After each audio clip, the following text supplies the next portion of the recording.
Welcome to the Gamut of Performance Podcast, Episode 6. Today I get to talk to Coach Patrick Castelli, who is a two-time world champion in strongman and a two-time national champ in the under 80 kilogram category. Not only is he a world champion, but he's also a coach at the Queensland Academy of Sport in Australia. This was a really fun episode for me because Coach Castelli and I go way back to our days at Western Washington University in undergrad. Pat has had a lot of cool, unique experiences in the field, so without further ado, here's Coach Patrick the Cannon Castelli. Coach Castelli, thanks for being on with us today. How you doing today? Doing good, man. Thanks for having me. It's been a while, man. Glad to have you on here. Super excited to have you share your story a little bit. So let's jump right into it, right? So why don't you go ahead and tell us a little bit about your background and how you ended up getting where you are right now. Background kind of just ended up going to Western.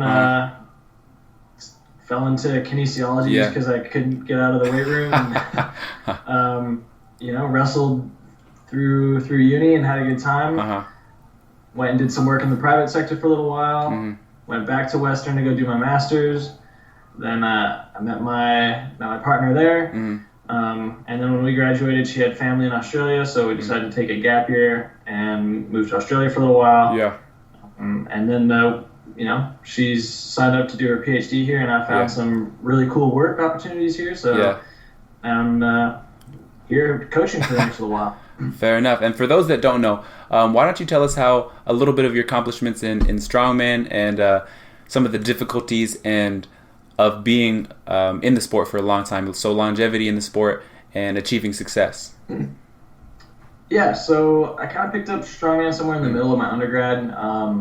Tried to balance it with wrestling for a while, which was really hard because, I was trying to wrestle at like 149 pounds, but then strongman at 175. So that was always rough. Yeah. But then once I, graduated, couldn't wrestle anymore. Focused on strongman full time, and then won 2 national championships back to back, and then a world championship. Yeah, that's crazy. That was a good little run. Yeah. Then I had 2 years where I was finishing top 3 in the world, and then I just came back this last December. What was that, like almost 6 months ago now? Got the title back. So yeah, congrats. Current world champ. Thanks. So So you're under 80 kilograms, right? That's your weight class? Yeah, so 80 kilos, 175. That's the lightweight division in strongman. Okay. So we typically only hear about like the heavyweight strongman, right? So how does that kind of touch on that a little bit? I think the sport, that's how it started, was always the heavyweights are kind of just open division, and that's always been the most popular just because it's the freak show. It's like the monsters. So that's what gets, the most publicity. And I mean, rightfully so.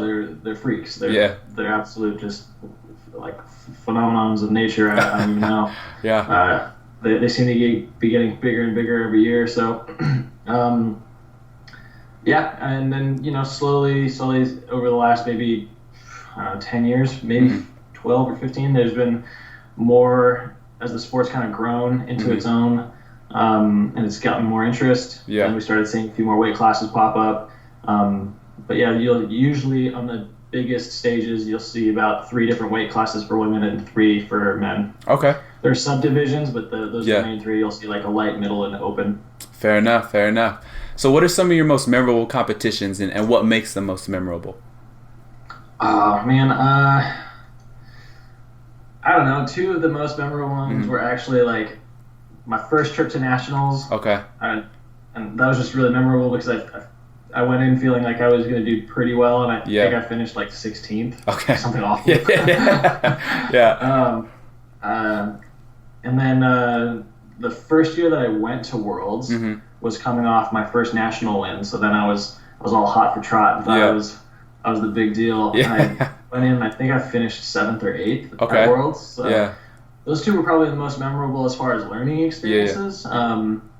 Just because that was when I was like, oh my gosh, like go home and get back to the drawing board and now that you see what's really out there. But then as far as like memorable experiences, probably the first time I got to the finals at the Arnold. That's another experience because when you get onto the main stage that they have, it's just so big, and the Arnold Classic Ohio is so massive. When you're seeing thousands and thousands of people in front of you, that's crazy. You walk out onto this main stage and they introduce you, and you're like in the final four, and then I kind of look over either shoulder, and there's these massive TV monitors, and you're just being projected on there. And, that's a pretty cool feeling. But then I think, I've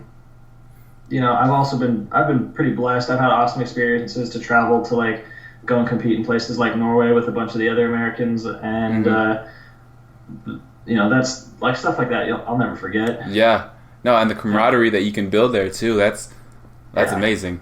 And the closest, go ahead.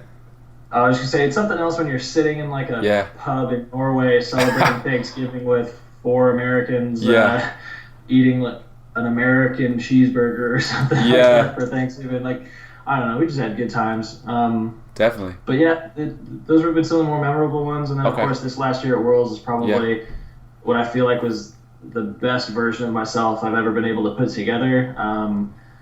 Like across the board, across all the events, I don't think I've ever felt so dominant. Like, I didn't feel like there was any one event where I just gave up much at all. If anything. So no, that's great. That's awesome. So what are some of your favorite events in these competitions? I love any kind of deadlift event. Anything, car deadlifts, straight bar deadlifts, axle deadlifts. Those are always fun. I like the yoke. The super yoke is one that I'm really good at. I feel like in the world of sports, I'm generally a pretty slow person, but for the world of strongman, I'm pretty fast. Yeah. Those behemoths don't move too fast, huh? Yeah, exactly. I don't know why, but for some reason, once you put like 600 or 700 pounds on my back, then I actually get pretty quick. Okay. Take it while you can get it, right? Fair enough. So what's your approach to training and periodization for yourself and for the sport of strongman? I think with strongman, it's just as long as people do a good job of picking out what competitions they want to do, if they can kind of map up the year and say like, okay, well, obviously if you're at that level, then Worlds is the most important. Your national championships is probably the second most. And then, a qualifier up to that level and planning backwards from there. And then just making sure that you don't compete too much once you get to that level. I think early on I'd compete like 8 or 9 times a year. But that's, if you're trying to periodize it like you're going to peak for each contest, then the only thing you really get good at is how to handle contest situations. Like I did that for a while, and I think I suffered for it because I wasn't taking time to really get bigger or really get stronger or really get faster. But I mean, it gave me like just the experience of competing so frequently. When stuff happens that you didn't plan for at a contest, I just felt like I could adapt really quickly. Like, okay, that's fine. I've seen it before. You know what I mean? And I can handle peaking really well. Like the last 3 weeks of a program when stuff just gets ramped up like crazy. I can handle those loads and recover and turn around really, really fast. But I think for longevity, the idea is do smaller shows where you don't need to peak. Fine, that's the thing. But really pick like 2, maybe 3 shows a year that are the big ones. And then when you're not prepping for a strongman contest, spend your time training the events that you suck at, and generally, for the most part, just getting stronger. The force velocity curve in strongman is pretty well on one end. So, if you're in the lighter weight classes, you might need to focus a little bit more on speed. If you're a really small person, you might need to focus a little bit more time on hypertrophy. But for the most part, if you just have such a level of strength that when they announce the events and they announce the weights for those events, that you're like, okay, cool, that's like 80% of my max, then you can worry about just repping it out and having the gas tank, as opposed to you're like, oh my gosh, that I haven't even hit like 90% of that number, and how am I supposed to train for it now? And hopefully I just get 1 on contest day. That's a shitty position to be in. Fair enough. So do you kind of just stay in like is it like more like a block approach where you have you're training different qualities of strength, or what kind of does that look like? I'd say usually it kind of just I pretty much just block it between max strength or hypertrophy. Those were always my two biggest focuses. Was can I get bigger because I could handle the weight cuts really well, especially with a 24-hour weigh-in. So I was like, okay, well these guys are cutting from like 90 down to 80, and I'm only like 85, so I can still afford to get a little bit bigger.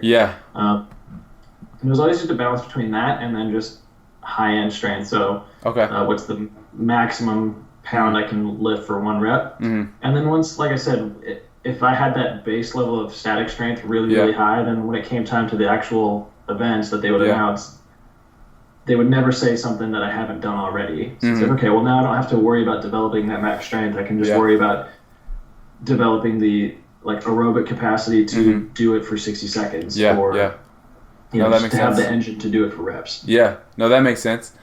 Is there any one athlete or coach that has had a big influence on your training? Yeah. I mean, early on, I got picked up by a guy named Chris Lee at Western. That's how I got started in strongman. Okay. So he and Sarge and the swim crew and Higa Monster, like those guys definitely got me started. But then as I got to the higher levels and really started getting really competitive, I would attribute most of my success to Zach McCarley, who's a 6-time national champion in strongman and a world champ at 90 kilos. Wow, okay. So he was always there for like really strongman specific kind of technical stuff. And then I don't know if you ever met, did you meet Alex Harrison? Yeah, briefly. Okay, I bounced everything off Alex. Okay, he's super smart. Nutrition, programming, periodization, what contest to do, what contest to pass on. He, for somebody who's never done strongman, he sure does an amazing job of looking at, you know, some of the more little things we can tweak biomechanically to just put me in a better position, whether it's to shave off half a second on a yoke or maybe just to get, you know, 2 bits faster here. Like, so those two guys for sure. Zach McCarley and Alex Harrison have done so much in the last 3 years for me. Yeah, wow. Okay. Staying connected to Western. I love it. Alumni, let's go. I'm still tied to Washington no matter where I go. Between the two of those guys. I feel you, man. The heart's at home, so I'm with it. So shifting over a little bit into from the athlete perspective to the coaching perspective, right? You spent some time working at End Zone Athletics and 8 weeks out. So did you have any opportunities to work with Joel Jamieson while you were there? Yeah, I mean that was it. It was me, Joel, and a guy named Howie. Okay. A guy named Howie. Okay. Yeah, small operation, but you know, good. It was good because we kind of it gave me a good introduction to the private sector and working with athletes through a private sector where you can have a little bit more freedom to do what you want.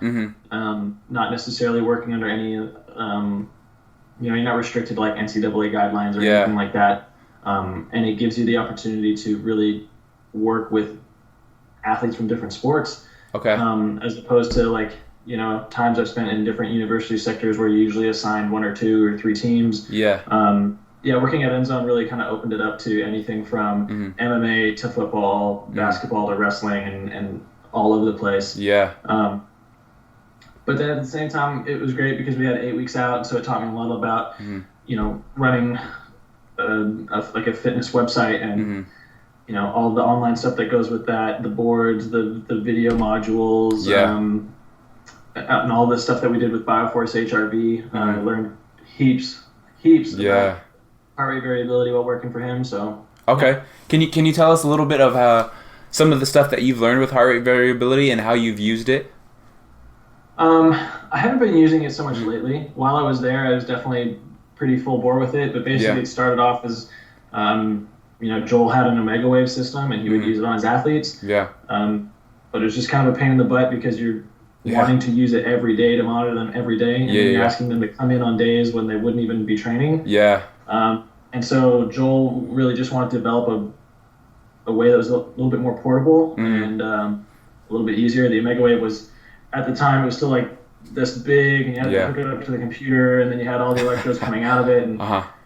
And you know, the report that it gave you was heaps of data, but not super user friendly. If you didn't know exactly what every single data point meant, you're kind of just looking at all these facts and figures and being like, okay, so I mean, I guess he's shifted to like a sympathetic dominance by the end of that. So like it was just something where unless if you had a lot of practice with it, it could be a little overwhelming. So I think Joel wanted to try and design something that was a little bit more succinct. So anybody using it could look at it and be like, good to go. Yeah. Or tone it down. You know? Something a little more simple. Okay. And so then basically just developing a portable heart rate variability system based off the same algorithms that Omega Wave was using it, and then just testing it for validity against the Omega Wave. Awesome. I mean, that's some tough stuff, you know what I mean? Because I've used some data tracking systems, and like you said, it is not easy if you don't know you know what I mean, if you're not fully enveloped in it. So I can only imagine being on that first wave of what it was like. So working with Joel, how has that affected your training for yourself, right? Because obviously he's got a lot of stuff on conditioning, right? So how has that changed your mindset? He does a great job of, especially for somebody who doesn't have a degree in any kind of exercise science or sports. Which is wild to me. Yeah, that's crazy.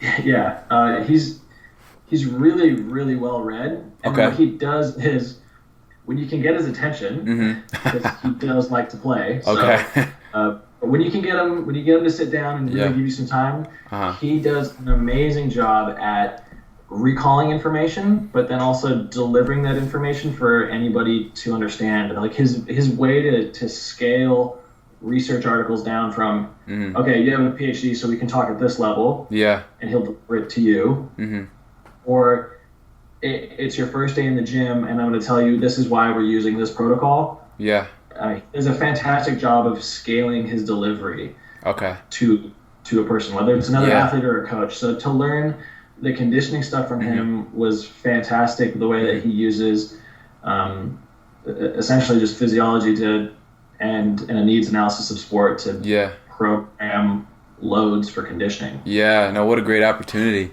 That's priceless, you know. I can only imagine just being able to throw questions at him, like you said, whenever you can sit him down. But reading his material, it's just like, oh man, like you make it so easy, but it's like such a complex system. So I can definitely see that skill and how valuable that can be. So crazy. Yeah. All right, so you're also an author at Juggernaut, right? So how'd you end up making that connection with Chad Wesley Smith and deciding that you wanted to write? Man, I haven't gotten to do nearly as much stuff for Chad as I would like to be honest. But Chad and I think we first met was like 2013. Okay. Something like that. 12. No, actually, it would have been earlier. That was 2011. It was that year that I finished like 16th at nationals. Okay. Yeah. It was both of our. At least something good came out of it, right? Yeah, exactly. It was both of our debut at the national championships for strongman. Okay. But whereas I walked away with like a meager 16th place and a bum knee, he ended up winning his pro card there. Oh my goodness! Okay. We just kind of connected there. He at the time I think was still writing for Elite FTS. Or maybe he had just started writing separately for Juggernaut. Okay. And so he and Joel kind of knew each other just because of the online guru connection. Yeah.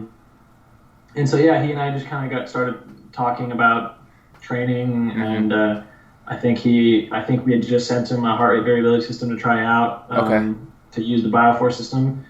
We met there and just started chatting, and we've taken touch ever since. He actually was just in Australia like 2 months ago, maybe. Caught up and had dinner and stuff. Yeah. And, that's awesome. About sport and training. Yeah, no, that's. I love how sport can connect you, right? And that's one of the things, right? It's like whether you're a coach or an athlete, like you're so connected to that community just from the one experience you have. So that's the nice thing about that is everyone's willing to meet each other too. So and I can only speak from the coaching standpoint, but how is it from as far as the athlete standpoint? Just like the relationships. For me it's been great. Yeah. Like just meeting other people who are training and competing and getting inputs on what they've been doing and what's working for them and what's not. And even just across sports, it seems, people always seem really interested. Like I can get into a conversation with, I don't know, a bobsledder, and we can talk about the crossovers of what a bobsledder can do for strongman and vice versa. That's super cool. So you recently took a position at Queensland Academy of Sport, correct? Yep. Can you talk a little bit on the differences you've experienced in strength and conditioning as a profession there versus in the U.S.? I think the biggest thing that's different for me is just my role. Okay. So I was really fortunate. I got to do some time. I started off at the University of Washington, volunteering time there. Okay. And seeing how team sports coaching works there. Yeah. Did some time interning with Stanford. Did the sports performance program there. Mm-hmm. In the grand scheme of things, the training methods don't seem that different. Yeah. It seems pretty well on the same page, but what's been really cool about the position that I have now is whereas we do have, I think we have 8 strength and conditioning coaches on staff, and while the other 7 do have assigned, okay, you're in charge of water polo, swimming, and diving, you're in charge of soccer, baseball, whatever, my position is not that way. So I work in, it's essentially a talent ID program, but specifically looking at talent transfer. Okay. And so it's a program that was basically it's thought up by our executive director, and was following, I think, the London and Rio Olympics, and just how Australia wanted to see how we could find other avenues of getting athletes to represent Australia internationally and put them at the Olympic level. And part of it was the idea of not just talent ID, which we had been doing everywhere, around the world forever. Yeah. But the idea of what about not just talent ID? We found a good sprinter, let's make him a better sprinter. But hey, we found a good rugby player, let's make him a triple jumper or something. Okay. So that's what my program is all about. And so with that, I'm never writing a program for one team and trying to divvy it up between the positions of the team or something like that. I'm handling a little bit more mature athletes. They've been around for a while. They've been trained, and they've had some success in other sports. And then, can we transfer them to another sport? Can we put them through, like myself and an extra or sport scientist that I work with? Yeah. We run them through some tests, figure out what they're really good at. Yeah. And can we fit them into another sport where their potential can really be maximized, and can we get them to that next level, trying something out? Okay. And so that's been a really fun experience for me, because now it's not just about give me a bunch of basketball players and train them for basketball. It's I've got I think almost 35 athletes with maybe 28 different sports. Yeah. And they're training and transferring from one to the other. Okay. So it's definitely a really interesting challenge. It's been a lot of fun. That's super interesting. Can you talk a little bit of how you work with the sports scientists to maybe some of your testing batteries, or how that process looks? Yeah. Basically anytime, we could literally just be, hanging out at a rugby field, and if we see somebody who, piques our talent, we just give them a business card and say, hey, we just want to bring you in for a meeting. Have you ever done anything like this? That's one way we go about it. Another way is that we've held almost tryouts at some of the different universities around here, at different campuses, and we'll just run them through just a series of really general tests, and just see nothing crazy, wind gates, beep tests, vertical jumps, anything like that, just to get a really general idea of what what they're capable of. Yeah. And we'll ask them, what their previous sport history is, and do they have any interest in any other sport, or was it something that you used to do a long time ago and now you want to come back to it? Yeah. Okay. And then once we've established, what, this person has some serious athletic potential, they're expressing interest in this sport, we think they would do well there, then we can get a little bit more specific as far as what testing we could do, and we'll use it more to just monitor progress. But yeah, I mean, it just totally depends on the sport at that point. Okay. Have you experienced any like cultural differences as far as like the mindset of the athletes that you work with versus like the U.S.? Yeah, yeah, a little bit. Okay. Let's expand on that a little bit. I'd say definitely in the U.S. Mm-hmm. Well, for one, like okay, so right now in the U.S., the big payout's still going to be the NFL, right? Yeah. Like the NFL's going to get the freakiest athletes because that's most definitely. Yeah, that's what it is, right? That's yeah. Just the way it goes. Yeah. So and over here it's rugby. Okay. And while they take it really seriously and they mm-hmm. really love their rugby, mm-hmm. it seems a little different in the sense that it's a little bit more casual. Okay. It doesn't seem so much. You don't have like the NFL laying the law down, so to speak. Like, how many times have you seen a post-game interview in the NFL and they're cracking beers in the locker room? Okay, fair enough. Yeah. Never. Yeah, never. But like, that's totally normal to go and play a professional rugby game, get back to the locker room, have a couple drinks, and then go out and get pissed. Fair, yeah. And you guys got some good athletes, so maybe there's some we can take from that, right? Yeah, you know what? I mean, and I'm sure, look, obviously, I don't want to generalize and say that's the way it is everywhere in Australia, you know? Mm. I'm sure there are definitely athletes who don't partake in that kind of behavior. Yeah. Saying it's a good thing or a bad thing either. Yeah. But, that's just something you would never see, right? Like, NFL would never let that kind of stuff get publicized, right? Exactly. Then they just get fined. Yeah. No, that's super interesting, and it's just like I've seen, at least in the college setting, right? Like I've had a kid from Australia, a couple different kids from different countries, right? But the kids from Australia just seem to have a totally different approach, and I don't know if it's just the kids that we got or if it's like, it's more of a privilege and like, the mindset is we come in and work, but then, we rest when we rest, kind of like you're saying. So I don't know if you've seen any of that, or is it like a cultural thing, or is it just kind of a specific instance?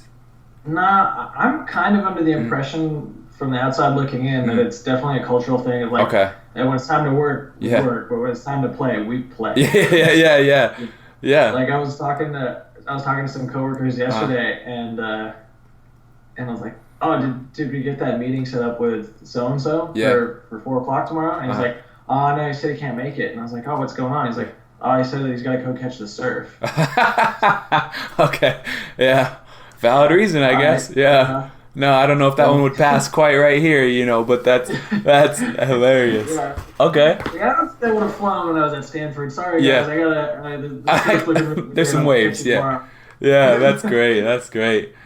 Oh man, so what's your kind of philosophy? Do you have a specific philosophy you like to go by? Is it similar to your own training philosophy, or how does it differ? Man, I feel like I'm kind of living in the gray area. Okay. I hate being that guy that says it depends, but yeah. Especially with this program that I'm working in now, it just seems so interesting how, I've got a 13-year-old archery. Okay. Girl. Your approach to that is just that was oh man, I never thought about this. I better scratch my head. But how do I program to keep a 13-year-old girl engaged to training? On the flip side, I've got somebody who was a pro soccer player playing. She played professionally in the U.S. and now she's here playing softball. Like wow, she's been in sport her whole life. It's like she's easy. Yeah. And some of the other really interesting ones I have. I'm used to the MMA stuff coming from End Zone. Okay. And working with AMC. And now I have a heap of boxers that I'm working with. Yeah. So like stuff like that's familiar. But then on the flip side, we have the introduction of stuff like skateboarding in the next Olympics. Really? Okay. So you got skateboarders? Australia has a heap of skateboarders. Really? Australia has some phenomenal skateboarders. Okay. And even just taking athletes who are really, really good surfers and putting them on the board, or just people who are really, really good skateboarders all along. Yeah. Oh my gosh, I cannot wait for Tokyo. I can't wait to see this. This is going to be sick. That's wild. But think about it. Like, I mean, I remember growing up as like a teenager in high school, and I was skating, and all the guys that I looked up to in skateboarding, sure as heck are not what I would call elite athletes. Yeah. You know, no, I agree. They're half drunk or half high. Yeah. And just throwing huge stairs. Like, yeah. Okay, now somebody tells you, yeah, train them to be an elite athlete. Yeah. They're going to go to the Olympics. Yeah, I can't say that Nigel Houston looks like he's lifted a weight before, you know. Great skateboarder, but you know, that's crazy. So how does that training look for you guys, or what's kind of the outline that you're thinking? Well, with everybody, I try and think of, okay, let's make them look like an athlete. Let's make them move like an athlete. Yeah. Train them like an athlete. Once they have like just good control with load or with very minimal load, then I can worry about a little bit more specific stuff. But like, you know, I mean, I've got athletes who can show just like flashes of brilliance in their sport. And you watch them do something like, I don't know, like a javelin thrower just booking it down the track and then just that hard plant and just sending a volley off. Like it just, you're just blown away. Like, oh my God, that looks beautiful. Like it just looks fluid. Yeah. And then you tell them to do like body weight walking lunges and look like danger on ice. You know what I mean? It just. It's amazing how some top level athletes can look so unathletic, right? Yeah, exactly. Yeah. Do you know where your arm is right now? Like, yeah. Can you see it? Yeah, the amount of times I say that. It's crazy. Yeah, so with that, it's just kind of like make an athlete first, then make a skateboarder. Right? Okay. Like, make an athlete, then make a javelin thrower because they know how to do that stuff. They know how to skate. They know how to throw. They know how to do their sport. They know how to play their game. Yeah. Can I just help them get a little bit stronger, move a little bit better, change the little things first, and then worry about really, really specific stuff? Yeah. Now that makes sense. I mean, 10 times out of 10, right, a coach would rather have a better athlete to work with than a subpar athlete to teach a skill to. So that completely makes sense to me. So, I mean, obviously you're doing a lot of stuff, man. So how difficult is it to balance, like, being an author, you know, or a column writer, sports performance coach, consultant, all this stuff, world champion? How do you manage your time here? Lately, not very well. Okay. All right. It's my answer would be highly caffeinated and perpetually tired. Okay. Yeah. It's been really interesting. One thing's for sure was I was really fortunate when we first came to Australia. I took the first 3 months pretty well doing very little consulting and really just training my butt off. Yeah. And, you know, I was fortunate to be with somebody that can give me that opportunity. Yeah. So, but now, you know, I love this new gig. I love this job. I love the challenges it brings. But, you know, now I'm waking up back on that coach's hour. Yeah. It's not friendly. It is not a friendly hour. Yeah, exactly. Not friendly. Yeah. But it's been interesting because especially so many of our athletes have jobs or still going to school and getting their degrees that you're always going to be coaching them most definitely before or after work or before or after school. Yeah. And then in the middle of the day, you're trying to do your own admin work or writing programs or going off to meetings. Or I'll try and meet with their skills coach to make sure that our plans are lining up and making sure that I'm supporting their vision. Yeah. So it's long days. It's tough. Bottom line, long days. Have you found that? So obviously the coaching hour, right? Super early, super late. Have you found that that's affected your performance in your sport at all, or how do you balance that?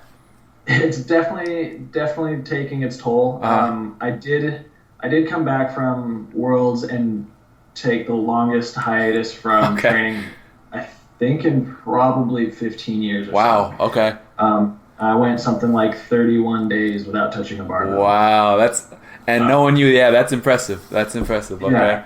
And it was good. Like, we took a lot of time. We went traveling. I went island hopping through Indonesia. Took a real proper holiday. Yeah. Which means, you know, and that was great, but I came back from Indonesia super, super sick with what they call Bali belly, which is just the worst. Something you don't want, yeah. Oh, God, no. never. I'd like to say never again, but then I got it again like 6 weeks after that. Wow. Okay. Yeah, so I just went from like absolutely no training to being super duper violently ill. Yeah. Started to kind of get back into the swing of training again. Got super sick again. Yeah. And just lost a bunch of weight. Wow. Okay. What was interesting is right around this time, I actually got approached by my boss. Okay. Because he was trying to recruit me as an athlete. He wanted to recruit me from strongman. Yeah. And say, hey, 2-time strongman world champ. Yeah. Have you ever thought about weightlifting? Yeah. I was like, oh. Yeah. The wheels are turning. Yeah. Okay. Yeah. So he actually picked me up and signed me on as an athlete, and then 2 weeks later, the position, who the S&C coach in charge of this program resigned, and the position opened up, and I jumped over it. Yeah. That being said, I think it would be much more noticeable if I were to grab some strongman influence, and I would definitely feel it, because you're going from like full-time strongman athlete to all this, everything that's happened between December and now. Like, crazy. Strongman influence would just kill me. Me. No, that fair. But with the transition to weightlifting, I think it's a little bit less noticeable because I knew I would have to. I knew the strength was there. I knew I knew the squats and the pulls were there, no problem. I would just have to spend so much time with the lighter loads, really working on, specifically my technique and my positions and my increasing RFD. So it's been a little less noticeable. Like, I can't say that I've been totally destroyed yet from balancing all this stuff out. And it's not like it's totally killed my weightlifting training because I haven't been going heavy enough in weightlifting to really know yet. Okay. Wow. Yeah. So we got world champion in strongman and possibly adding some weightlifting in there. Maybe a championship here. We'll see. We'll see. Yeah. I'm definitely giving it a crack. I've kind of put strongman on the side for a little while. Okay. It's just one of those things. It'll be there for the rest of my life. Strongman's not going anywhere. Yeah. Weightlifting, I don't think I'm going to be able to weightlift forever. Yeah, it's hard on the body, Yeah, and you just need to be a little bit younger, be a little bit faster. Yeah. And with the support that I have now through this program to compete in weightlifting, it's just too good of an opportunity. The resources that they put around their athletes in this program is really, really impressive. Yeah. They really take care of the athletes. Okay. And so being the both athlete and coach in the system, that's a unique perspective. That's such a unique perspective. It's as close as you could get to being a, taken care of, pampered athlete as you want. Minus LeBron's paycheck. Yeah. Okay. That's crazy. Wow. Okay. Yeah. So, success versus relevance, right? So this concept was brought up to me by a friend a couple years ago. So success in your sport, right? Is it hard to balance wanting to be successful in your sport versus wanting to be relevant in the field of strength and conditioning? How does that play out?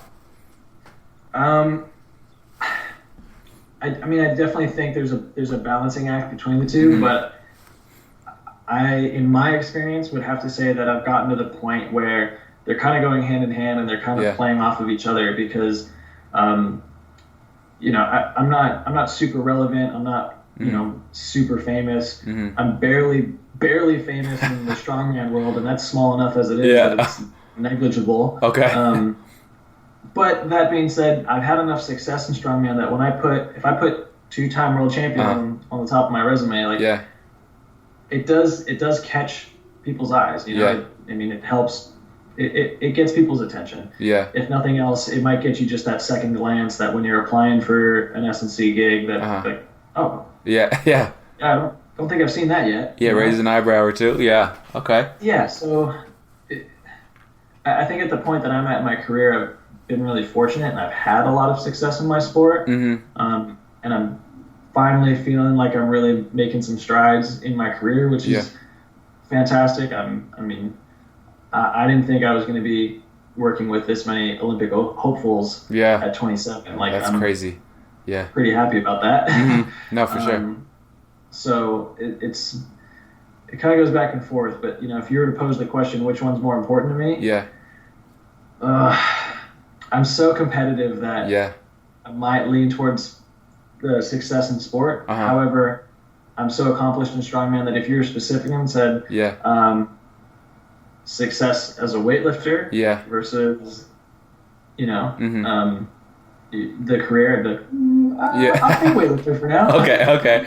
Yeah, fair enough. No, that's good. That's a good way to put it. And I mean, it makes a lot of sense. It's a tough question, so that's about as good an answer as you can get, right? So, awesome. So you said you're working on the weightlifting, right? So what other stuff should we look out from you for in the near future? Yeah, I mean, honestly, right now, just focusing a lot of free time that I have just on weightlifting. Okay. Really, really looking forward to just keep working with all the sponsors that I'm really fortunate to have, and how they support me while, when it's time to weightlift, I know that they've got my back, which is really great, and they're supportive of this little side venture that I'm doing. Yeah. That being said, when the phone rings and says, "Hey, champ, this is when Worlds is," I'll totally consider it, because that's just my nature. Yeah. I'm going to have to at least look at the events and be like, in 12 weeks. Yeah. No, it's tough not to. Yeah. So we'll see. It sounds like the rumor is Worlds will be the first week of December. Okay. So that's a huge long ways away. So I'm not really worrying about it. But for me, up next, I just want to focus on the Queensland State Championships for weightlifting. Okay. Hit a nice little total and qualify for nationals, and just get some experience weightlifting on the national stage here. Yeah. And then, with work, just getting all these Olympians and Paralympians ready, and just keep the progress moving on. So I think right now I'd put my money on saying that. I'm gonna go pretty big. I'm gonna say that I'm gonna say that we're gonna send 8 Olympic athletes and Paralympic athletes. Yeah, that is big. Just out of this transfer program. Okay, that's huge. Yep. That's huge. Okay, how can people follow you? How can people follow your journey or all the stuff you're doing? How can they be part of it? Yeah, honestly, the best one's probably just following me on Instagram. Okay. Essentially, my Facebook feed is mostly just the push forward Instagram posts. I do a pretty lousy job on Twitter. I need to get back on that. But just _P Cannon Castelli. Okay. That's the way to find me. Good stuff, Pat. Well, thank you for being on with us. I think there's a lot of good things here, and a really cool perspective that people don't get to see every day. So appreciate your time. Oh, thanks, man. It was good catching up. Yeah. Hopefully we'll connect again soon. Sounds good, brother. As you can see, not everyone has the same path to getting where they are, but what matters most is taking advantage of those unique experiences when you do get them. Thanks again to Coach Castelli, and if you enjoyed the podcast, please like, comment, share, and give it a rating so we can help get this thing out there to the people that are trying to find it. Thanks for tuning in, and until next time, this is the Gamut of Performance Podcast.